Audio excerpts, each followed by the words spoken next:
સુરતમાં મહિલા ભાજપના નેતા દીપિકા પટેલની આત્મહત્યા કેસમાં પોલીસે તપાસનો ધમધમાટ શરૂ કર્યો છે। ત્યારે દીપિકા પટેલની આત્મહત્યા કેસમાં પોલીસને જેમના ઉપર શંકા છે એવા કોર્પોરેટર ચિરાગ સોલંકીને સુરત નહીં છોડવા પોલીસે આદેશ કર્યો છે। એટલું જ નહીં, સુરત બહાર જાય તો પોલીસને અચૂક જાણ કરવાની પણ ચિરાગ સોલંકીને તાકીદ કરવાની પોલીસે સૂચના આપી છે।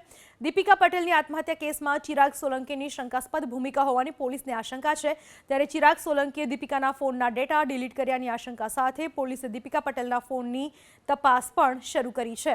બીજી તરફ પોલીસે હવે દીપિકા પટેલ અને ચિરાગ સોલંકીના ધંધાકીય વ્યવહારો અંગે પણ તપાસ શરૂ કરી છે।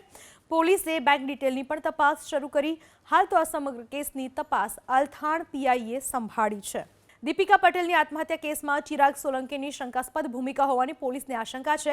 ત્યારે ચિરાગ સોલંકીએ દીપિકાના ફોનના ડેટા ડિલીટ કર્યાની આશંકા સાથે પોલીસે દીપિકા પટેલના ફોનની તપાસ પણ શરૂ કરી છે।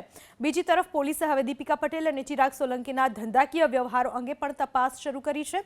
પોલીસે બેંક ડિટેલની પણ તપાસ શરૂ કરી। હાલ તો આ સમગ્ર કેસની તપાસ અલથાણ પીઆઈએ સંભાળી છે।